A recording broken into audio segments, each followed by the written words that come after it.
بسم الله الرحمن الرحيم. والذين آمنوا وعملوا الصالحات لنبوئنهم من الجنة غرفا تجري من تحتها الأنهار خالدين فيها نعم أجر العاملين الذين صبروا وعلى ربهم يتوكلون وكأين من دابة لا تحمل رزقها الله يرزقها وإياكم وهو السميع العليم. السلام عليكم ورحمة الله وبركاته. ഖുർആൻ പദം 1363 ദിവസത്തിലേക്ക് എല്ലാവരെയും ഹാർദമായി സ്വാഗതം ചെയ്യുന്നു. വിശുദ്ധ ഖുർആനിലെ 29ാമത്തെ അധ്യായമായ സൂറത്തുൽ അൻകബൂത്തിലെ 58 മുതൽ 60 വരെയുള്ള ആയത്തുകളാണ് ഇന്ന് പഠന വിധേയമാക്കുന്നത്.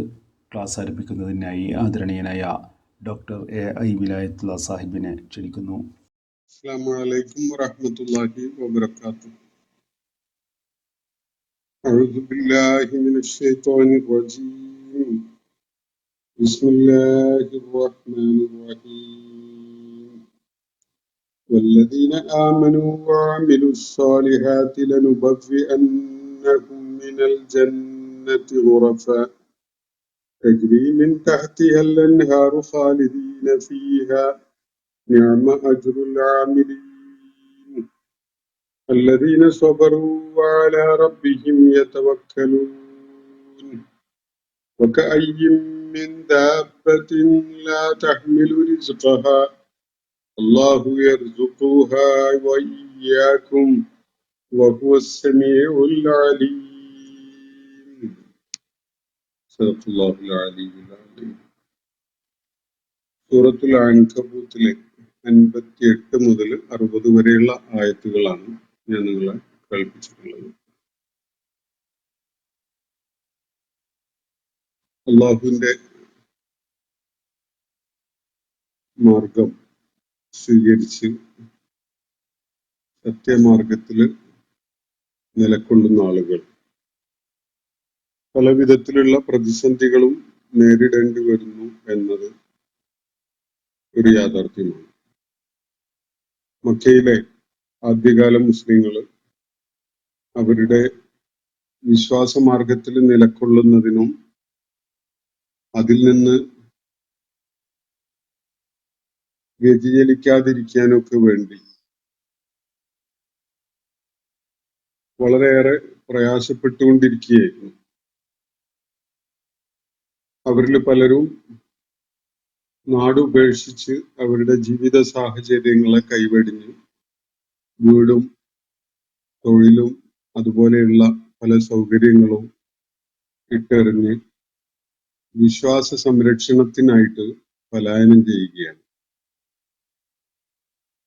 ഈ ഒരു പശ്ചാത്തലം സംജാതമാകുന്ന ഘട്ടത്തിലാണ് വിശ്വാസം ഉയർത്തിപ്പിടിക്കുന്നതിന് വേണ്ടി മറ്റെന്തും ത്യജിക്കാനുള്ള സന്നദ്ധത അള്ളാഹുവിന്റെ മാർഗത്തിലേക്ക് കടന്നു വന്ന ആളുകൾക്ക് ഉണ്ടാവേണ്ടതുണ്ട് എന്ന നിലക്ക് അള്ളാഹു ഉണർത്തുന്നത്. നമ്മൾ പിന്നിട്ട ആയത്തുകളിൽ വിശ്വാസമാർഗം അവലംബിച്ച എൻ്റെ അടിയാറുകളെ എന്ന് പറഞ്ഞുകൊണ്ട് എന്ന് വിളിച്ചുകൊണ്ട് അള്ളാഹു ഓർമ്മപ്പെടുത്തിയ ഒരു കാര്യം, ഇന്ന അർദി വാസിഅത്തുൻ, നിശ്ചയമായിട്ടും എൻ്റെ ഈ ഭൂമി വളരെ വിശാലതയുള്ളതാണ്, പ്രവിശാലമാണ്. നിങ്ങൾ എന്നിലേക്ക് ഫഇയ്യായ ഫഅ്ബുദൂൻ, അതുകൊണ്ട് നിങ്ങൾ എനിക്ക് വിധേയത്വമുള്ളവരായി എനിക്ക് കീഴ്പ്പെട്ടവരും എന്നോട് അടിമപ്പെട്ടവരുമായി നിലകൊള്ളുക എന്നാണ് അള്ളാഹു നിർദ്ദേശിക്കുന്നത് നമ്മൾ കാണുകയുണ്ടായത്. എന്നിട്ട് ആളുകൾക്ക് വിശ്വാസ സംരക്ഷണത്തിന് വേണ്ടി പലായനം ചെയ്യുന്നതിന് അധൈര്യം ഉണ്ടാക്കുന്ന വിധത്തിലുള്ള പല ഫാക്ടേഴ്സും അവരുടെ മുന്നിൽ തീർച്ചയായിട്ടും ഉണ്ട്. അവയിൽ ചിലത് അള്ളാഹു ചൂണ്ടിക്കാണിച്ചുകൊണ്ട് അവയുടെ കാര്യത്തിൽ, അവയുടെ പേരിൽ നിങ്ങൾ പലായനം ചെയ്യാതിരിക്കുന്നത് എത്ര വലിയ നഷ്ടമാണ് എന്നതാണ് വ്യക്തമാക്കുന്നത്. ആളുകളെ അധൈര്യപ്പെടുത്തുന്ന ഒരു കാര്യം ജീവഭയമാണ്. ജീവന് ഹാനി സംഭവിക്കുമോ, താൻ അരക്ഷിതനാകുമോ, കൊല്ലപ്പെടുമോ എന്നൊക്കെയുള്ള ഭീതിയാണ്. തന്റെ സുരക്ഷിതത്വം ഉള്ള അവസ്ഥ നഷ്ടപ്പെട്ട് താൻ പൂർണ്ണമായും അരക്ഷിതനായി മാറി തന്റെ ജീവന് ഭീഷണി നേരിടേണ്ടി വരുന്ന സാഹചര്യം ഉണ്ടാകുമോ എന്നതാണ് ദേശത്യാഗം ചെയ്യേണ്ടി വരുന്ന ആളുകളുടെ മുന്നിൽ അവരെ അധൈര്യപ്പെടുത്തുന്ന കാര്യങ്ങളിൽ വളരെ പ്രധാനപ്പെട്ട ഒന്ന്. വീട്, നാട്, കൂട്ടുകുടുംബങ്ങള്, നമുക്ക് പരിചയമുള്ള ഭൂപ്രദേശം എന്നൊക്കെ പറയുന്നത് മനുഷ്യ മനസ്സിന് വലിയ ആശ്വാസവും അതുപോലെ സമാധാനവും ഒക്കെ പകരുന്ന സംഗതികളാണ്. നാട് പക്ഷെ അരക്ഷിതാവസ്ഥയുടെ അവസ്ഥയിലേക്ക് എടുത്തെറിയപ്പെട്ടിട്ടുണ്ടെങ്കിൽ വീട് അല്ലെങ്കിൽ കുടുംബം ഒക്കെ ശത്രുതാപരമായി പെരുമാറിക്കൊണ്ടിരിക്കുന്ന ഒരവസ്ഥ ഉണ്ടാകുമ്പോൾ സ്വന്തം നാട്ടിലും സ്വന്തം ഇടത്തിലും തന്നെ സുരക്ഷിതത്വം ഇല്ല എന്ന ഒരു ബോധം നമ്മളെ വേട്ടയാടിക്കൊണ്ടിരിക്കുന്ന ഒരവസ്ഥയിലേക്ക് എത്തുമ്പോൾ മനുഷ്യൻ തീർച്ചയായിട്ടും പലായനം ചെയ്യാൻ, ഹിജ്റ ചെയ്യാൻ പ്രേരിതനാകും. പക്ഷെ അത് അവന്റെ മുന്നിലുള്ള പല ഓപ്ഷൻസിൽ ഒന്നാണ്. പലരും മറ്റൊരു വഴിയിലേക്ക് തിരിയുന്നതും കാണാം. തങ്ങൾ നിലക്കൊള്ളുന്ന ആദർശവും തങ്ങൾ സ്വീകരിച്ചിരിക്കുന്ന, നെഞ്ചേറ്റിയിരിക്കുന്ന വിശ്വാസം, അതിലൽപ്പം വെള്ളം ചേർത്ത് അതിനെ ഒന്ന് മയപ്പെടുത്തി തങ്ങളോട് ശത്രുത കാണിക്കുന്ന ആളുകളെ ഒന്ന് പ്രീണിപ്പിച്ച് അവരെ അല്പമൊക്കെ ഒന്ന് തൃപ്തിപ്പെടുത്തി ആദർശത്തിൽ ഒരു വിട്ടുവീഴ്ചയൊക്കെ ചെയ്യുകയാണെങ്കിൽ ഇവിടെ തന്നെ അങ്ങ് നിലനിന്ന് പോകാൻ പറ്റുമല്ലോ എന്നൊരാലോചന പലരെയും വേട്ടയാടും. അതേപോലെ തന്നെ അധൈര്യം പകരുന്ന ഒരു കാര്യമാണ് നമുക്കിപ്പോ ലഭ്യമായിക്കൊണ്ടിരിക്കുന്ന ജീവിത വിഭവങ്ങൾ. നമ്മുടെ ജോലി, നമ്മുടെ ശമ്പളം, നമുക്കുള്ള വരുമാന മാർഗങ്ങൾ, ഇതൊക്കെ ഇപ്പോ ജീവിക്കുന്ന ഈ ഒരു ചുറ്റുപാടില് നമ്മൾ വളരെ കംഫർട്ടബിൾ ആയിട്ട് അനുഭവിച്ചുകൊണ്ടിരിക്കുന്ന സംഗതികളായിരിക്കും. പക്ഷെ പലായനം ചെയ്യുന്നതോടുകൂടി എല്ലാം അനിശ്ചിതത്വത്തിലാണ്. ഒന്നും പ്രവചിക്കാൻ പറ്റിയ അവസ്ഥയിലൊന്നുമല്ല. സ്വാഭാവികമായിട്ട് നമ്മളുടെ വിഭവങ്ങളൊക്കെ ലഭിച്ചുകൊണ്ടിരിക്കുന്ന അവസ്ഥ ഇല്ലാതെയാകും. അതുപോലെ നമ്മുടെ വരുമാനം നിലച്ചു പോകും, തൊഴിലില്ലാതെയാകും, ആകെ പ്രതിസന്ധിയിൽ അകപ്പെട്ടു പോകും എന്നൊക്കെയുള്ള ഒരു ആശങ്ക. ഇത്തരം ആശങ്കകൾ കൂടുതൽ അസ്വസ്ഥപ്പെടുത്തുന്ന തരം ആളുകളെ സംബന്ധിച്ചിടത്തോളം അവര് പലപ്പോഴും മറിച്ചാലോചിച്ചോടും. നമ്മളിപ്പോ ഇങ്ങനെയൊക്കെ റിസ്ക് എടുക്കേണ്ട കാര്യമുണ്ടോ? ഒരു ലേശം ഒന്ന് കോംപ്രമൈസ് ചെയ്ത് നാട്ടിൽ വലിയ സ്വാധീനവും ശക്തിയൊക്കെ ഉള്ള ആളുകളെ ഒന്ന് തൃപ്തിപ്പെടുത്താൻ വേണ്ടി ഒരു ശ്രമം നടത്തിയാൽ നമുക്ക് ഇവിടെ തന്നെ നിലനിന്ന് പോകാൻ പറ്റുമല്ലോ എന്നൊക്കെയുള്ള ആലോചനകൾ ആളുകളെ വേട്ടയാടും. ഇതും ഹിജ്റ ചെയ്യുന്നതിൽ നിന്ന് ആളുകളെ നിരുത്സാഹപ്പെടുത്തുന്ന, അധൈര്യപ്പെടുത്തുന്ന ഘടകങ്ങളിൽ പെട്ടതാണ്.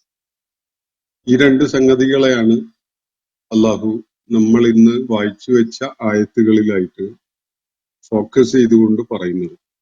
ജീവഭയം, അതുപോലെ ധനനഷ്ടം, വരുമാന നഷ്ടം, ഇതൊക്കെ സംഭവിക്കുന്ന സാധ്യതകള് നാടുവിട്ടു പോകുന്നതോടുകൂടി ഉണ്ടാകുന്നു എന്നതിനാൽ പലരും അതിന് ധൈര്യം കാണിക്കാത്ത, അതിൽ നിന്ന് പിൻവാങ്ങുന്ന, അല്ലെങ്കിൽ ആദർശവും വിശ്വാസവും തന്നെ വേണ്ട എന്ന് വെക്കുന്ന ആളുകളൊക്കെ ആയിട്ട് മാറും. എന്നാൽ എന്ത് നഷ്ടമുണ്ടാവുകയാണെങ്കിലും താൻ വിശ്വാസം ഉയർത്തിപ്പിടിച്ചുകൊണ്ടേ നിലനിൽക്കുകയുള്ളൂ. തന്റെ ആദർശത്തെ ബലി കഴിച്ചുകൊണ്ട് തനിക്ക് ഒരു ജീവിതം വേണ്ടതില്ല എന്ന നിലപാട് സ്വീകരിക്കുന്ന ആളുകൾ എണ്ണത്തിൽ വളരെ കുറവായിരിക്കും. സത്യവിശ്വാസികൾക്ക് വിശുദ്ധ ഖുർആനിലൂടെ പകർന്നു നൽകപ്പെട്ടിരിക്കുന്ന അവരുടെ ആ ഈമാൻ, അത് ദൃഢചിത്തതയോടുകൂടി സത്യമാർഗത്തിൽ ഉറച്ചു നിൽക്കാനും ആ വിശ്വാസവും ആദർശവും ഉയർത്തിപ്പിടിക്കേണ്ടതിനു വേണ്ടി എന്ത് ത്യാഗം അനുഭവിക്കുവാനും അവരെ സന്നദ്ധരാക്കുന്ന വിധത്തിലുള്ള ഒരു പ്രചോദനമാണ് വിശുദ്ധ ഖുർആൻ അവർക്ക് നൽകുന്നത്. ഞാനിന്ന് ഓതി കേൾപ്പിച്ചിട്ടുള്ള ആയത്തുകൾ വിശദമായിട്ടൊന്ന് പരിശോധിക്കാം. വല്ലദീന ആമനു വഅമിലു സ്വാലിഹാത്തി.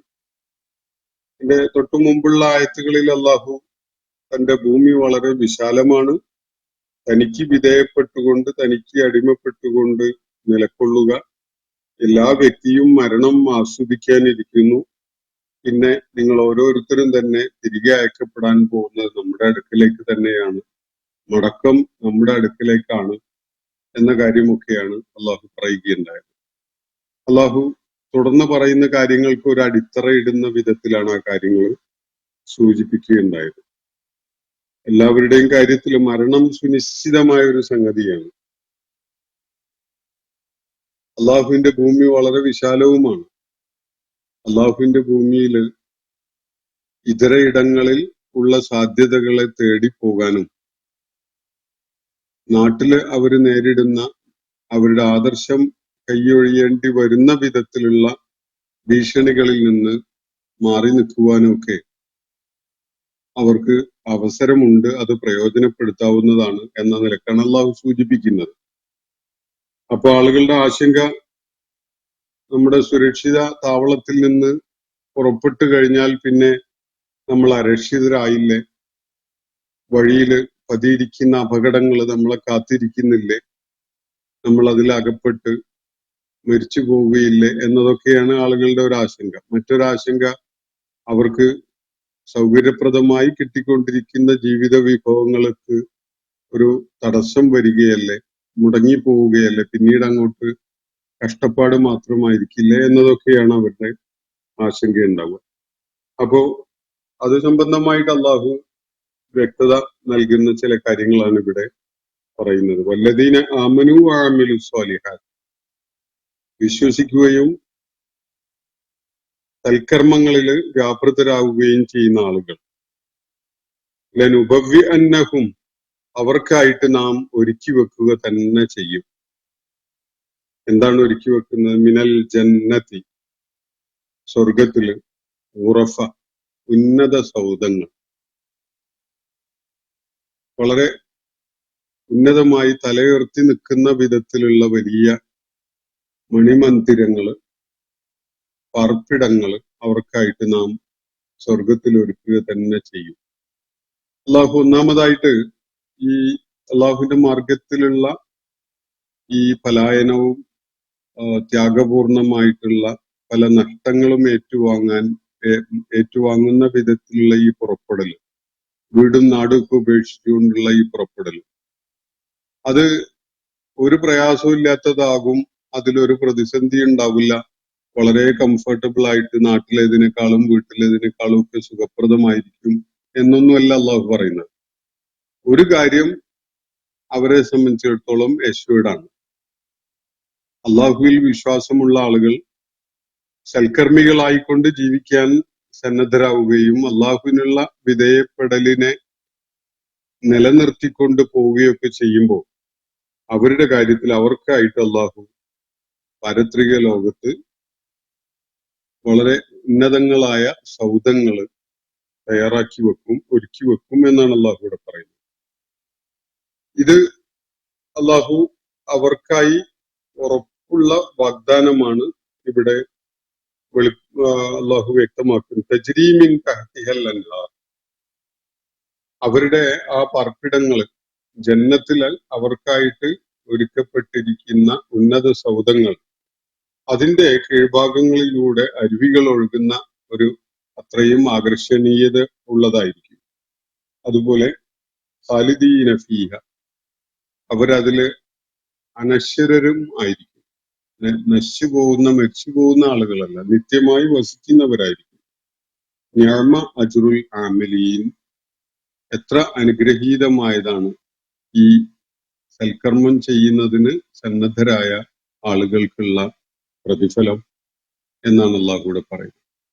മനുഷ്യൻ അവന്റെ ജീവിത പ്രയത്നങ്ങളിലൂടെ മോഹിക്കുന്നതും തേടിക്കൊണ്ടിരിക്കുന്നതും ഈ ശാശ്വതമായ പ്രതിഫലമാണ്.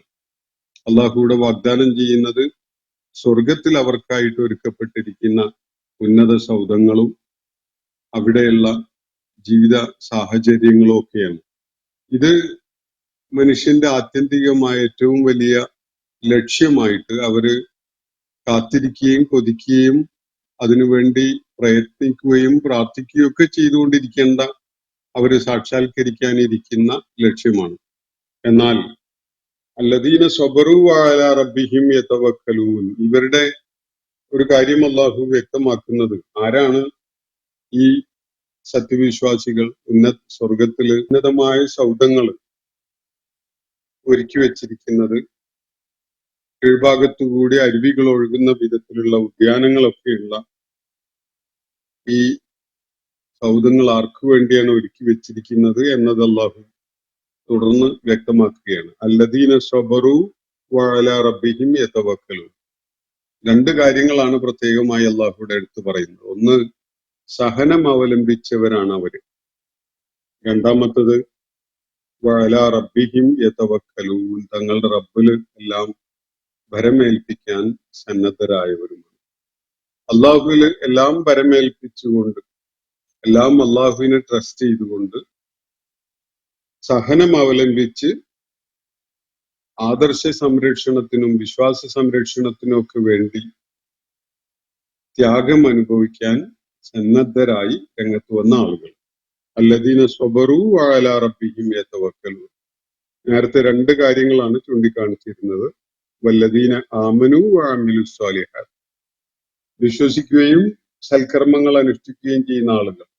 ഇതാണ് പ്രാഥമികമായിട്ടൊരു വിശ്വാസിയെ വ്യതിരിക്തനാക്കി നിർത്തുന്ന കാര്യം. ഒന്ന്, അവന്റെ വിശ്വാസം. രണ്ടാമത്തത്, അവന്റെ നല്ല കർമ്മങ്ങളിൽ ഏർപ്പെടാനുള്ള സന്നദ്ധത. ഈ രണ്ട് ഗുണങ്ങളും ആർജിച്ച ആളുകൾ, അവരുടെ കാര്യത്തിൽ അല്ലാഹു പറയുന്നത്, അവര് ഈ ലക്ഷ്യം കൈവരിക്കുന്നതിന് അവർക്ക് ആവശ്യമായ രണ്ട് ഗുണങ്ങൾ കൂടി ഇവിടെ പ്രത്യേകമായി ചൂണ്ടിക്കാണിക്കുകയാണ്. അല്ലദീന സ്വബറു, സ്വബർ ചെയ്ത ആളുകൾ, സഹനം അവലംബിച്ച ആളുകൾ. വിശുദ്ധ ഖുർആനിൽ ഈ സബറിനെ കുറിച്ചുള്ള പരാമർശങ്ങൾ പലയിടങ്ങളിലും കാണാം. വതവാസൗ ബിൽ ഹഖ് വതവാസൗ ബിസ്സബ്ർ എന്ന് പറയുന്ന കാണാം. സത്യം ചൂണ്ടിക്കാണിച്ചു കൊടുത്തുകൊണ്ട് പരസ്പരം സതുപദേശം ചെയ്യുന്ന ആളുകൾ. വതവാസൗ ബിൽ ഹഖ്, അതുപോലെ വതവാസൗ ബിസ്സബ്ർ, പ്രതിസന്ധി ഘട്ടങ്ങളിൽ സഹനം അവലംബിക്കാൻ വേണ്ടി പരസ്പരം ഉപദേശിക്കുന്നവർ. ഇതാണ് മറ്റൊരു കാര്യമായിട്ട് അതിനെക്കുറിച്ച് പറയുന്നത്. അപ്പോ സഹനം അവലംബിക്കുക എന്നത്, സത്യം ഉയർത്തിപ്പിടിക്കുകയും ആ മാർഗത്തിൽ പ്രതിസന്ധികളും പ്രാതികൂല്യങ്ങളും ഒക്കെ ഉണ്ടാകുമ്പോൾ അതിൽ സഹനം അവലംബിക്കുകയും ചെയ്യാൻ പരസ്പരം ഉപദേശിക്കാൻ സത്യവിശ്വാസികൾ ബാധ്യസ്ഥരാണ്. അല്ലാഹു അത് പലയിടത്തും ചൂണ്ടിക്കാണിക്കുന്നുണ്ട്. അപ്പൊ ഇവിടെ അല്ലദീന സ്വബറു വഅലാ റബ്ബിഹിം യതവക്കലൂൻ, സഹനം അവലംബിക്കുന്നവരും അവര് ആശങ്കപ്പെടുന്ന സകല കാര്യങ്ങളുടെയും പേരിൽ അള്ളാഹുവിൽ തവക്കൽ ചെയ്യുന്നവരുമാണ് അവര് എന്നാണ് അള്ളാഹുവിടെ പറയുന്നത്. എന്നിട്ട് ഈ ആളുകള് അള്ളാഹുവിന്റെ മാർഗത്തിൽ പലായനം ചെയ്ത് പുറപ്പെടുമ്പോ അവരെ നേരിടാനിരിക്കുന്ന പ്രതിസന്ധികളിൽ ഒന്നാമത്തത് ജീവഭയമാണ് എന്ന് നമ്മൾ നേരത്തെ പറഞ്ഞല്ലോ. അക്കാര്യത്തില് ആർക്കും ഒന്നും ചെയ്യാൻ സാധ്യമല്ല. ഓരോരുത്തർക്കും അള്ളാഹു നിശ്ചയിച്ച ഒരു അജലുണ്ട്. ആ അജലെത്തിക്കഴിഞ്ഞാൽ അവൻ അള്ളാഹുവിലേക്ക് തിരികെ പോവും. എല്ലാവരും മരണത്തെ രുചിക്കുക തന്നെ ചെയ്യും, രുചിച്ചറിയുക തന്നെ ചെയ്യുമെന്ന് അള്ളാഹു തൊട്ട് മുകളിൽ പറയുകയുണ്ടായല്ലോ. കുല്ലു നഫ്സിൻ ദാഇഖത്തുൽ മൗത്ത്, എല്ലാവരും തന്നെ മരണത്തെ ആസ്വദിക്കുന്നവരാണ്. എല്ലാ വ്യക്തിയും മരണത്തിൽ നിന്ന് ഒളിച്ചോടാൻ, മരണത്തിൽ നിന്ന് കുതറിയോടാൻ ഒരാൾക്കും സാധ്യമല്ല. അതുകൊണ്ട് മരിച്ചു പോകും എന്ന ഒരു ഭീതി നിങ്ങളെ വേട്ടയാടേണ്ടതില്ല. കാരണം മരണം സുനിശ്ചിതമാണ്. അള്ളാഹു അതിനൊരു സമയം നിശ്ചയിച്ചിട്ടുണ്ട്. ആ സമയം എത്തിക്കഴിഞ്ഞാൽ ഒരാൾക്കും അതിൽ നിന്ന് കുതറിയോടാൻ സാധ്യമല്ല. അള്ളാഹു നിശ്ചയിച്ച സമയം എത്തുന്നതിന് മുമ്പായിട്ട് ഒരാളെയും മരണം പിടികൂടുകയും ഇല്ല. അപ്പൊ ഒന്നാമത്തെ കാര്യം അത് നേരത്തെ വ്യക്തമാക്കിയിട്ടുള്ളതാണ്. എന്നിട്ട് പറയുന്നത് ഈ ആളുകൾ വകഅയ്യിൻ ദാബത്തിൻ, അള്ളാഹു അവരുടെ രണ്ടാമത്തെ ആശങ്കയെ അകറ്റാൻ വേണ്ടി പറയുന്ന ഒരു കാര്യമാണ്. എത്രയെത്ര ജീവജാലങ്ങളാണ്. ദാബത്ത് എന്ന് പറഞ്ഞ ഇഴഞ്ഞു നീങ്ങുന്ന ഭൂതലത്തിലൂടെ അങ്ങനെ സഞ്ചരിക്കുന്ന ജീവി. അത് 2 കാലുള്ളതും അതുപോലെ 4 കാലുള്ളതും ഒക്കെ അതിൽ പെടും. അപ്പോ വകഅയ്യിൻ ദാബത്തിൻ, എത്രയെത്ര ജന്തുക്കളാണ്, എത്രയെത്ര ജീവികളാണ്. ലാ തഹ്മിലു റിസ്ഖഹ, അവരൊന്നും അവരുടെ വിഭവങ്ങള്, അന്നം ചുമന്നുകൊണ്ട് ഇങ്ങനെ നടക്കുകയല്ല. കോടിക്കണക്കിന് ജീവികൾ ഭൂതലത്തിലുണ്ട്. ഭൂമുഖത്ത് നമുക്ക് അസംഖ്യം ജീവജാലങ്ങളെ കാണുന്നുണ്ട്. ഇവരിൽ ആരെങ്കിലും സ്വന്തം അടുത്ത നേരത്തിനുള്ള ഭക്ഷണം ദേഹത്ത് ചുമന്ന് നടക്കുകയാണ്? ആരുമല്ല. ഒരാളും അവയ്ക്കുള്ള ഭക്ഷണം സ്വയം ഉൽപ്പാദിപ്പിക്കുകയോ എന്നിട്ട് അതങ്ങനെ സൂക്ഷിച്ചു വെച്ച് കൊണ്ടു നടക്കുകയോ സമയമാകുമ്പോൾ എടുത്ത് കഴിക്കുകയോ ചെയ്യുകയല്ല ചെയ്യുന്നത്. ഒരാളും തന്നെ, ഒരു ജീവിയും ഒരു ജന്തുവും വകഅയ്യിൻ ദാബത്തിൻ, എത്രയെത്ര ജീവജാലങ്ങളാണ്, എത്രയെത്ര ജന്തുക്കളാണ്. ലാ തഹ്മിലു റിസ്ഖഹ, അവരുടെ അന്നം, അവരുടെ ഭക്ഷണം അവര് ചുമന്നുകൊണ്ട് നടക്കുകയല്ല. എന്ന് പറഞ്ഞ ഒരു നേരം കഴിഞ്ഞ് അടുത്ത നേരം ആകുമ്പോ ഭക്ഷണം വേണ്ടി വരുമല്ലോ എന്ന ആശങ്ക ഈ ജീവജാലങ്ങൾക്കൊക്കെ വേണ്ടതുണ്ടല്ലോ. എന്നിട്ട് അവര് ഈ ഭക്ഷണവും ചുമലിലേറ്റി നടക്കുകയാണോ? അതോ ഓരോ നേരം സമയമാകുമ്പോൾ അവർക്ക് വിശക്കുകയും ഭക്ഷണത്തിന് നേരമാവുകയും ചെയ്യുമ്പോൾ അവര് ആ ഭക്ഷണത്തിലേക്ക് എത്തുകയോ അവർക്ക് വേണ്ട വിഭവം അവരുടെ മുന്നിലേക്ക് എത്തുകയോ ചെയ്യുന്ന ഒരു കാഴ്ചയാണ് നമ്മൾ കണ്ടുകൊണ്ടിരിക്കുന്നത്. ഒരു ജീവിയും മനുഷ്യനെ പോലെ നാളത്തേക്ക് എന്ന് പറഞ്ഞിട്ട് എടുത്ത് സൂക്ഷിച്ചു വെക്കുന്നത് നമ്മൾ കാണൂല. അത് പരിമിതമായ ചില കാലാവസ്ഥയുടെ ഒക്കെ ഒരു പ്രതിസന്ധിയുള്ള വിഷയങ്ങളിൽ ഉറുമ്പ് പോലെയുള്ള ജീവികളൊക്കെ അങ്ങനെ ചെയ്യുന്നത് കാണാം. പക്ഷെ ഓൺ ദ ഹോൾ ജീവജാലങ്ങളൊന്നും അങ്ങനെ ഭക്ഷണം കരുതി വെക്കുന്ന ഒരു പ്രകൃതമൊന്നും കാണിക്കാറില്ല. അവർക്ക് സമയമാകുമ്പോൾ ഭക്ഷണം ലഭിച്ചുകൊണ്ടിരിക്കുന്നുണ്ട്, അവർക്കുള്ള റിസ്ഖ് ലഭിച്ചുകൊണ്ടിരിക്കുന്നുണ്ട്. ലാ തഹ്മിലു റിസ്ഖഹ, അവരൊന്നും തന്നെ ഭക്ഷണം ചുമന്നുകൊണ്ട് നടക്കുകയല്ല. പോകുന്നിടത്തൊക്കെ എത്തുന്നിടത്തൊക്കെ അവരുടെ ചുമലിൽ അത് പേറിക്കൊണ്ട് പോവല്ല. അല്ലാഹു യർസുഖുഹ, യഥാർത്ഥത്തിൽ അവയ്ക്കൊക്കെയും തന്നെ അന്നം നൽകുന്നത് അള്ളാഹുവാണ്. അള്ളാഹു ഒരു വലിയ അതിമഹത്തരമായ അങ്ങേയറ്റം സമഗ്രമായ ഒരു സംവിധാനം ഇവിടെ ഒരുക്കി വെച്ചിട്ടുണ്ട്. കോടിക്കണക്കിന് ജീവജാലങ്ങള് ഇവിടെ നേരത്തിന് ഭക്ഷണം കിട്ടിക്കൊണ്ടാണ് ജീവിച്ചു പോകുന്നത് എന്നത് നമ്മൾ അറിയുന്നുണ്ട്, നമ്മൾ കാണുന്നുണ്ട്. ഒരു പിടി അരി എടുത്തെറിഞ്ഞിട്ടാൽ എത്രയോ പക്ഷികള് അത് കൊത്തിപ്പെറുക്കാൻ വേണ്ടി പാറിപ്പറന്നു വരുന്നത് നമുക്ക് കാണാൻ കഴിയും. അപ്പോ ഈ പക്ഷികളൊക്കെ ഈ പരിസരത്തൊക്കെ ഉണ്ട്, ഈ ജീവജാലങ്ങളൊക്കെ ഈ പരിസരത്തുണ്ട്. എന്നിട്ട് അവയൊക്കെയും തന്നെ സമയമാകുമ്പോ ഭക്ഷണം അവരുടെ മുതുകുന്നോ വേറെ ശരീരഭാഗങ്ങളിൽ നിന്നോ എടുത്ത് കഴിക്കുകയല്ല ചെയ്യുന്നത്. അവർക്ക് വേണ്ട ഭക്ഷണം അവരുടെ മുന്നിൽ എത്തുന്നുണ്ട്, അല്ലെങ്കിൽ ആ ഭക്ഷണത്തിന്റെ മുന്നിലേക്ക് അവര് എത്തുകയാണ്. അതിനെ വളരെ സംക്ഷിപ്തമായിട്ട് അള്ളാഹു പറയുന്നത് അള്ളാഹു യർസുഖുഹ എന്നാണ്. അള്ളാഹുവാണ് അവർക്ക് റിസ്ഖ് നൽകിക്കൊണ്ടിരിക്കുന്നത്. നമ്മളാരും സംവിധാനങ്ങൾ ചെയ്യുന്നില്ല. ഇപ്പൊ നമ്മളുടെ റേഷൻ സംവിധാനം മനുഷ്യർക്കിടയിൽ ധാന്യങ്ങളും അതുപോലെയുള്ള അടിസ്ഥാന ആവശ്യങ്ങൾക്ക്, ഭക്ഷ്യ ആവശ്യങ്ങൾക്ക് ഒക്കെ വേണ്ടിയിട്ടുള്ള സംഗതികൾ വിതരണം ചെയ്യാൻ ഒരു സംവിധാനം നമ്മൾ ഒരുക്കിയിട്ടുണ്ട്. അത് തന്നെ എത്ര സങ്കീർണവും അതുപോലെ പലപ്പോഴും കുറ്റമറ്റതല്ലാത്തതും ഒക്കെ ആയിട്ടാണ് പ്രവർത്തിച്ചുകൊണ്ടിരിക്കുന്നത്. നമ്മുടെ വിതരണ സംവിധാനം ഒരുപക്ഷെ വളരെ വലിയ ആസൂത്രണത്തിന്റെ ഒക്കെ ഫലമായിട്ടായിരിക്കും അങ്ങനെയൊക്കെ നമുക്ക് ചെയ്യാൻ പറ്റുന്നുണ്ടാവുക. പക്ഷെ അതുപോലും ഒരുപാട് ന്യൂനതകളുള്ള, അപര്യാപ്തതകളുള്ള വിധത്തിലാണ് നമുക്ക് പലപ്പോഴും കാണാൻ കഴിയും. എന്നാൽ അള്ളാഹു ഇവിടെ പറയുന്നത് അസംഖ്യം ജീവജാലങ്ങളാണ് ഭൂമുഖത്തുള്ളത്. ഇവയുടെ ഒന്നും ഭക്ഷണം അവ മുതുകിൽ ചുമന്നുകൊണ്ട് നടക്കുകയല്ല.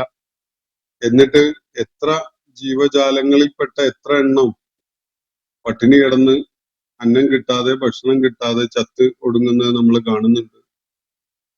വളരെ കുറഞ്ഞ എണ്ണം മാത്രമേ അങ്ങനെയൊക്കെ ഉണ്ടാവുകയുള്ളൂ നമ്മൾ പരിശോധിച്ചു കഴിഞ്ഞാൽ. അതും അതിന് അള്ളാഹു നിശ്ചയിച്ച ഒരു അജലും മരണത്തിനൊരു കാരണമായിട്ട് അള്ളാഹു വെച്ചിരിക്കുന്ന വിധത്തിൽ മാത്രമേ ഉണ്ടാവുന്നുള്ളൂ. കോടിക്കണക്കിന് ജീവജാലങ്ങൾ നമ്മളുടെ ചുറ്റുമുണ്ട്. അത് നമുക്ക് കാണാൻ കഴിയുന്ന വലിപ്പത്തിലുള്ളതുണ്ട്, അതുപോലെ വളരെ സൂക്ഷ്മമായ ജീവികളൊക്കെ ഉണ്ട്. ഇവയൊക്കെ തന്നെയും ഭക്ഷണം അവരുടെ മുതുകിൽ പേറി അങ്ങനെ കൊണ്ട് നടക്കുകയല്ല ചെയ്യുന്നത്. അള്ളാഹു പറയുന്നത് അള്ളാഹു യർസുഖുഹാ, അള്ളാഹുവാണ് അവയ്ക്ക് ഭക്ഷണം നൽകുന്നത്. വ ഇയ്യാക്കും, നിങ്ങൾക്കും അതുപോലെ തന്നെ അവനാണ് ഭക്ഷണം തരുന്നത്. മനുഷ്യന്റെ പ്രയത്നം വേണ്ടെന്നല്ല പറയുന്നത് കേട്ടോ. പ്രയത്നം തീർച്ചയായിട്ടും വേണം. പ്രയത്നിക്കാതെ വല്ലതും ഭക്ഷിക്കാൻ കഴിയുന്ന ഒരു ജീവിയും ഭൂമുഖത്തെ നമുക്ക് കാണാൻ കഴിയില്ല. ഒരു കടൽക്കരയിലോ അല്ലെങ്കിൽ പുഴക്കരയിലോ നിന്ന് മീൻ പിടിക്കുന്ന ഒരു പക്ഷിയുടെ ചിത്രം ഒന്ന് മനസ്സിൽ കണ്ടു നോക്കൂ. നല്ല സ്ട്രഗിൾ അതിലുണ്ട്.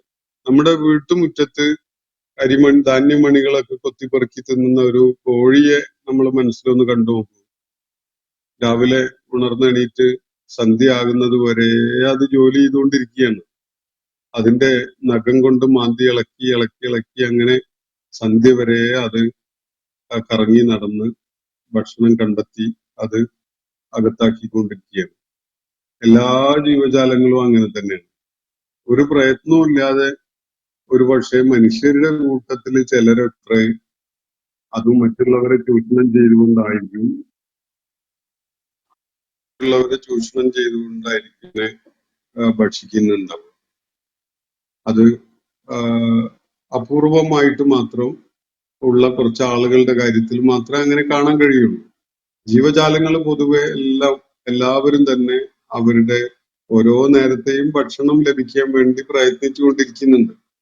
നല്ല കഠിനാധ്വാനം ഇല്ലാതെ ഒരു ജീവിയും ഇവിടെ വിശപ്പടക്കാൻ വേണ്ട വിഭവങ്ങൾ അതിന് കിട്ടുന്നില്ല എന്നതാണ് സത്യം. മനുഷ്യരുടെ കാര്യത്തിലും അള്ളാഹു വിഭവങ്ങൾ ഒരുക്കി വെച്ചിട്ടുണ്ട്. അവന്റെ പ്രയത്നങ്ങൾ വേണ്ടി വരും എന്നേ അതിനുള്ളൂ. അപ്പൊ ആരും തന്നെ അടുത്ത നേരത്തേക്ക്, അടുത്ത ദിവസത്തേക്ക് എന്ന നിലക്ക് ശേഖരിച്ചു വെക്കുകയോ അത് ചുമലിങ്ങനെ പെറിക്കൊണ്ട് നടക്കുകയോ ചെയ്യല്ല ചെയ്യുന്നത്. മനുഷ്യരെ അതിന് അപവാദമുള്ളൂ. അത് നമുക്ക് പറയാം അതിനെക്കുറിച്ച്. അള്ളാഹു യർസുഖുഹ, ഈ ജീവജാലങ്ങൾക്കൊക്കെ അവർക്ക് വേണ്ട ഭക്ഷണം നൽകുന്നത് അള്ളാഹുവാണ്. വഇയ്യാക്കും, അതുപോലെ നിങ്ങൾക്കും. അപ്പോ നാട് വിട്ടുപോയി ആദർശ സംരക്ഷണത്തിന് വേണ്ടി എല്ലാം ഉപേക്ഷിച്ച് പോകേണ്ടി വന്നു എന്നതുകൊണ്ട് നിങ്ങൾക്ക് വിഭവങ്ങൾ ഇല്ലാതെയാവില്ല. അതുകൊണ്ട് അള്ളാഹുവിന്റെ മാർഗത്തിൽ ഇറങ്ങിത്തിരിക്കാൻ ഉദ്ദേശിക്കുന്നവർ അങ്ങ് ഇറങ്ങിത്തിരിച്ചാൽ അവർക്ക് അള്ളാഹു ജീവജാലങ്ങൾക്കൊക്കെ ഭക്ഷണം നൽകുന്ന പോലെ അവർക്കും ലഭിച്ചുകൊണ്ടിരിക്കും എന്നാണ് അള്ളാഹു പറയുന്നത്. പ്രയത്നമില്ലാതെ കിട്ടുമെന്നൊന്നും ഇതിന്റെ സൂചനയില്ല. ഏത് ജീവിയും പ്രയത്നിച്ചു കൊണ്ട് തന്നെയാണ്. ഒരു സാധാരണ മനുഷ്യൻ അല്ലെങ്കിൽ ഒരു വൈറ്റ് കോളർ ജോബിലുള്ള ഒരാള് പ്രയത്നിക്കുന്നതിനേക്കാളൊക്കെ ഏത് ജീവിയും പ്രയത്നിക്കുന്നുണ്ടാവും ഭക്ഷണം കിട്ടാൻ വേണ്ടി. അപ്പോ അള്ളാഹു യർസുഖുഹ വഇയ്യാക്കും വഹുവ സമീഉൽ അലീം, അവനെല്ലാം കേൾക്കുന്നവനും അറിയുന്നവനുമാണ്. ജീവജാലങ്ങൾക്ക്, കോടിക്കണക്കിന് ജീവജാലങ്ങൾക്ക് ദിനേന ആവശ്യമുള്ള ഘട്ടങ്ങളിലൊക്കെയും ഭക്ഷണം ലഭ്യമാക്കുന്നത് അള്ളാഹുവാണ്. അതുപോലെ നിങ്ങളുടെ കാര്യത്തിലും അവൻ സംവിധാനം ഒരുക്കിയിട്ടുണ്ട്. വഹുവ സമീഉൽ അലീം, അവനെ വെറുതെ അങ്ങ് സൃഷ്ടിച്ചു വിട്ടിട്ട് പിന്നെ ഒന്നും ഞാൻ അറിയില്ല എന്ന് പറഞ്ഞിരിക്കുന്ന ഒരുവനല്ല. ഓരോരുത്തരുടെയും വേദനയും വിളിയും തേട്ടവും പ്രാർത്ഥനയും ഒക്കെ അവൻ കേൾക്കുന്നുണ്ട്, അവൻ അറിയുന്നുണ്ട്. അപ്പോ സൂറത്തുൽ അൻകബൂത്തിലെ 58 മുതൽ 60 വരെയുള്ള ആയത്തുകളാണ് നമ്മൾ ഇന്ന് പഠന വിധേയമാക്കിയിട്ടുള്ളത്. ഇതില് 2 കാര്യങ്ങൾ ചൂണ്ടിക്കാണിക്കപ്പെടുന്നത്. ഒന്ന്, ഒരു കാരണവശാലും അള്ളാഹുവിന്റെ മാർഗത്തിൽ ഇറങ്ങിത്തിരിച്ചിരിക്കുന്ന ആളുകൾ അവരുടെ ജീവനെ ഭയപ്പെട്ടുകൊണ്ടോ അവരുടെ ഭക്ഷ്യവിഭവങ്ങളും ജീവിത ആയോധനത്തിന് വേണ്ട സംഗതികളൊക്കെ നഷ്ടമായി പോകും എന്ന ഭയത്താലോ വിശ്വാസപരമായിട്ട് ഒരു നിലക്കും അവര് വിശ്വാസത്തിൽ വെള്ളം ചേർക്കുകയോ അല്ലെങ്കിൽ ആദർശത്തെ ബലി കഴിക്കുകയോ ചെയ്യുന്ന അവസ്ഥ ഉണ്ടാകാൻ പാടില്ല എന്നതാണ് ഇത് നൽകുന്ന സൂചന. നമ്മുടെ കാലഘട്ടത്തിലും നമ്മുടെ ചുറ്റുപാടിലും ഒക്കെ ആയിട്ടുള്ള ഈ അവസ്ഥയിൽ ജീവിച്ചുകൊണ്ടിരിക്കുന്ന ആളുകളെ സംബന്ധിച്ചിടത്തോളവും ഇതിലൊരുപാട് പാഠങ്ങൾ അടങ്ങിയിട്ടുണ്ട്. ബഹുഭൂരിപക്ഷവും വിശ്വാസപരമായിട്ട് പല വിധത്തിലുള്ള വെള്ളം ചേർക്കലിനും അതിന് ഡൈല്യൂഷൻ ഉണ്ടാക്കുന്നതിനൊക്കെ യാതൊരു മടിയും കാണിക്കാതെ ജീവനെ പേടിച്ചുകൊണ്ടാവാം, അതുപോലെ വിഭവങ്ങളോ അല്ലെങ്കിൽ വരുമാന സാധ്യതകളോ അടഞ്ഞു പോകും എന്ന ഭയത്താലാവാം. പക്ഷെ ഇവരൊക്കെ ഓർക്കേണ്ട ഒരു കാര്യം, ജീവൻ ആയുസ്സിന് സമയം നിശ്ചയിച്ചത് അള്ളാഹുവാണ്. അള്ളാഹുവിന്റെ അനുമതിയില്ലാതെ അള്ളാഹുവിന്റെ നിശ്ചയത്തിന് വിരുദ്ധമായി നിങ്ങളുടെ ജീവൻ എടുക്കാൻ ഒരാൾക്കും സാധ്യമല്ല എന്നതാണ് നമ്മുടെ വിശ്വാസത്തിന്റെ അടിസ്ഥാനപരമായ ഒരു കാര്യം. രണ്ടാമത്തത്, അള്ളാഹുവിന്റെ മാർഗത്തിൽ ഇറങ്ങിത്തിരിക്കുമ്പോൾ വിഭവങ്ങളുടെ സാധ്യതകൾ അടഞ്ഞു പോകും, വരുമാനം തടയപ്പെട്ടു പോകും എന്നൊക്കെയുള്ള ഭീതിയാണെങ്കിൽ കോടിക്കണക്കിന് ജീവജാലങ്ങൾക്ക് സമയാസമയങ്ങളിൽ അന്നം എത്തിച്ചു കൊടുക്കുന്നത് അള്ളാഹുവാണ് എന്ന കാര്യം നിങ്ങൾ മറക്കരുത് എന്നാണ് അള്ളാഹുവിടെ പറയുന്നത്. അള്ളാഹുവിന്റെ മാർഗത്തിൽ ഇറങ്ങിത്തിരിച്ച ആളുകൾക്ക് അള്ളാഹു വിശാലമായ സാധ്യതകൾ തുറന്നു കൊടുക്കും എന്ന് വേറെ ചിലയിടങ്ങളിൽ ഖുർആൻ സൂചിപ്പിക്കുന്നുണ്ട്. അള്ളാഹുവിന്റെ മാർഗത്തിൽ ഹിജ്റ ചെയ്യാൻ സന്നദ്ധരാകുന്ന ആളുകൾ. നമ്മുടെ പ്രത്യേകമായ സാഹചര്യത്തിൽ ഹിജ്റ ഒരു ഓപ്ഷൻ അല്ല എന്നതും നമ്മൾ മനസ്സിലാക്കേണ്ടതുണ്ട്. കാരണം ഹിജ്റ അംഗസംഖ്യ വളരെ കുറഞ്ഞ കാരണത്താൽ സ്വന്തം വിശ്വാസവും സ്വത്വവും അഭിമാനവും ഒക്കെ സംരക്ഷിച്ചുകൊണ്ട് പിടിച്ചു നിൽക്കാൻ കഴിയാത്ത ചില സാഹചര്യങ്ങളിലേക്കാണ് ഹിജ്റ അള്ളാഹു നിർദ്ദേശിച്ചിട്ടുണ്ടായിരുന്നത്. മറിച്ച് വലിയൊരു ജനസഞ്ചയം തന്നെ ഉണ്ടായിട്ടും സ്വന്തം സുരക്ഷിതത്വത്തിനു വേണ്ടി കൈകോർക്കുകയും പ്രതിരോധത്തിൽ ഏർപ്പെടുകയും ചെയ്യാതിരുന്നതിന്റെ പേരിൽ ബനു ഇസ്രായേൽ സമൂഹത്തെ അള്ളാഹു കടുത്ത ഭാഷയിൽ ആക്ഷേപിക്കുന്നത് സൂറത്തുൽ ബഖറയിൽ നമ്മൾ നേരത്തെ കണ്ടിട്ടുള്ളതാണ്. നമ്മുടെ സാഹചര്യത്തില് ഈ കോടിക്കണക്കിന് ജനസംഖ്യയുള്ള ഒരു സാമൂഹ്യ സാഹചര്യത്തിൽ അങ്ങനെ ഹിജ്റ എന്നൊരു ഓപ്ഷൻ ഏതായാലും പ്രായോഗികമേ അല്ല. മറിച്ച് സ്വത്വം ഉയർത്തിപ്പിടിക്കുന്നതിനും അവകാശങ്ങൾ സംരക്ഷിക്കുന്നതിനും ഒക്കെ വേണ്ടി, അതുപോലെ നമ്മുടെ സർവൈവലിന് അതിജീവനത്തിന് വേണ്ടി പ്രതിരോധത്തിൽ ഏർപ്പെടുക എന്നത് മാത്രമാണ് അങ്ങനെ പ്രതിസന്ധികളിൽ അകപ്പെട്ടിരിക്കുന്ന അംഗബലമുള്ള സമൂഹങ്ങളുടെ കാര്യത്തിൽ അവരുടെ മുന്നിൽ തുറന്നു കിടക്കുന്ന ഒരേ ഒരു സാധ്യത. മറ്റത് പ്രായോഗികമേ അല്ല, അത് ഇസ്ലാം നിർദ്ദേശിക്കുന്നില്ല എന്ന കാര്യം നമ്മൾ മനസ്സിലാക്കേണ്ടതുണ്ട്.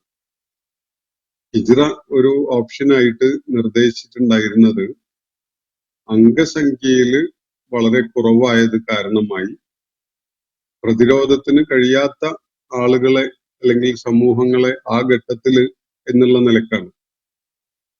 മറിച്ച് വലിയൊരു ജനസഞ്ചയം തന്നെ ഒരേ പാതയിൽ ഉണ്ടായിട്ട് അവർക്ക് സ്വയം പ്രതിരോധിക്കാനും അതിജീവനത്തിന് വേണ്ട സംവിധാനങ്ങൾ ഒരുക്കാനും ഉള്ള പ്രയത്നം അവരുടെ ഭാഗത്തുനിന്ന് ഉണ്ടാവാതെ അതൊക്കെ താനെ സംഭവിക്കണം എന്ന് ആരെങ്കിലും ആഗ്രഹിക്കുകയും പ്രതീക്ഷിക്കുകയും ഒക്കെ ചെയ്യുകയാണെങ്കിൽ വളരെ കുറ്റകരമായ ഒരു അനാസ്ഥ ആ സമൂഹത്തിന്റെ ഭാഗത്ത് സംഭവിക്കുന്നുണ്ട് എന്നതാണ് ബനൂ ഇസ്രായേൽ സമൂഹത്തെ അള്ളാഹു ആക്ഷേപിച്ചുകൊണ്ട് പറയുന്ന കാര്യങ്ങളുടെ അടിസ്ഥാനത്തിൽ നമുക്ക് മനസ്സിലാക്കാൻ സാധിക്കുക. ഞാനിത് സംബന്ധമായി കൂടുതലൊന്നും തൽക്കാലം പങ്കുവെക്കാൻ ഉദ്ദേശിക്കുന്നില്ല. സൂറത്തുൽ അൻകബൂത്തിലെ 58 മുതൽ 60 വരെയുള്ള ആയത്തുകളാണ് നമ്മൾ പഠന വിധേയമാക്കിയിട്ടുള്ളത്. ഈസാ അലൈഹിസ്സലാം തന്റെ അനുയായികളോട് പറഞ്ഞ ചില കാര്യങ്ങൾ ചില മുഫസ്സിറുകൾ ഉദ്ധരിക്കുന്നുണ്ട്. ബൈബിളിലെ ചില ഭാഗങ്ങളിൽ മത്തായി 6:24 മുതൽ 34 വരെയുള്ള ഭാഗം എന്ന റെഫറൻസിൽ കൊടുക്കുന്ന കാണാം. ഞാൻ നിങ്ങളെ ഒരു കൗതുകത്തിനു വേണ്ടി അതൊന്ന് കേൾപ്പിക്കുകയാണ്. അടുത്ത മിനിറ്റ്. ഈസാ അലൈഹി ഇസ്ലാം ഹവാരികളോട് പറഞ്ഞത് അതിന്റെ ഒരു സംക്ഷിപ്തമാണ് കേട്ടത്. ഒരാൾക്ക് 2 യജമാനന്മാരെ സേവിപ്പാനാവില്ല. എന്തെന്നാൽ ഒരുവനോട് വിരോധവും അപരനോട് സ്നേഹവും ഉണ്ടാകും. നല്ലവൻ ഇയാൾ ഈ യജമാനനാണ്, കെട്ടവൻ മറ്റേ യജമാനനാണ് എന്ന വിധത്തിൽ അവരത് കാണുന്ന അവസ്ഥയുണ്ടാകും. സമ്പത്തിനെയും ദൈവത്തെയും ഒരേ സമയം സേവിപ്പാൻ കഴിയില്ല എന്നാണ് ഈസാ അലൈഹി ഇസ്ലാം പറഞ്ഞതായിട്ട് ബൈബിൾ ഉദ്ധരിക്കുന്നത്. സമ്പത്ത് നമ്മുടെ താല്പര്യം ഒരു ഭാഗത്തും ദൈവം എന്ന താല്പര്യം മറ്റൊരു ഭാഗത്തും ആവുമ്പോൾ നമുക്ക് രണ്ടിനെയും ഒരേ സമയത്ത് സേവിക്കാൻ കഴിയില്ല. സമ്പത്ത് എന്ന താല്പര്യം കൈവെടിഞ്ഞുകൊണ്ട് ദൈവത്തിനെ മുൻനിർത്തിക്കൊണ്ട് ചിലപ്പോൾ പുറപ്പെടേണ്ടി വരുന്ന അവസ്ഥയൊക്കെ ഉണ്ടാകും എന്നതാണ് അത് സൂചിപ്പിക്കുന്നത്. വളരെ വിശദമായ ഒരു ഒരു പ്രഭാഷണം പോലെയാണത്. അപ്പോ തുടർന്ന് പറയുന്നത്, എന്ത് തിന്നും എന്ത് കുടിക്കും എന്ത് ഉടുക്കും എന്ന് ചിന്തിച്ച് നിങ്ങൾ പരിഭ്രമിക്കേണ്ടതില്ല. അന്നത്തെക്കാളും ആടകളെക്കാളും വലുതാണല്ലോ ജീവൻ. ആകാശത്തിലെ പറവകൾ വിതയ്ക്കുന്നില്ല, കൊയ്യുന്നില്ല, ശേഖരിച്ചു വെക്കുന്നില്ല, എന്നിട്ടും ദൈവം അവർക്ക് വേണ്ട വിഭവങ്ങൾ എത്തിച്ചു കൊടുക്കുന്നുണ്ടല്ലോ. നാളെയെക്കുറിച്ച് വിചാരിച്ചുകൊണ്ട് പ്രയാസപ്പെടേണ്ടതില്ല. നാളെയുടെ ചിന്ത നാളെ മതി, ഇന്നിന്റെ വ്യതകൾ മതി ഇന്ന് എന്നൊക്കെയുള്ള വിധത്തില് യേശു പറഞ്ഞതായിട്ട്, ഹവാരികളോട് പറഞ്ഞതായിട്ട് അങ്ങനെ ഒരു സൂചന കാണാം. ഇത് ഒരു സന്ദർഭവുമായി ബന്ധപ്പെടുത്തിക്കൊണ്ട് ഉൾക്കൊള്ളേണ്ട ഒരു വിഷയമാണ്. പക്ഷെ അതിന്റെ സാരാംശം മാത്രം ഞാൻ നിങ്ങളുടെ ശ്രദ്ധയെ ഉണർത്താൻ വേണ്ടി കേൾപ്പിച്ചു എന്നേ ഉള്ളൂ. അതിന്റെ സാരാംശം നമുക്ക് അമിതമായ ഭൗതികതയുടെ ചിന്തകൾ നമ്മളെ പിടികൂടിയിട്ട് നമ്മള് നാളെ ഭാവിയെ കുറിച്ചുള്ള കടുത്ത ആശങ്കകളുമായിട്ട് കഴിയുന്നവരായിക്കൊണ്ട് നമ്മൾ കഴിയുകയാണെങ്കിൽ നമുക്ക് ആദർശത്തെ ഉയർത്തിപ്പിടിച്ചുകൊണ്ട് നിലകൊള്ളാൻ സാധ്യമല്ല.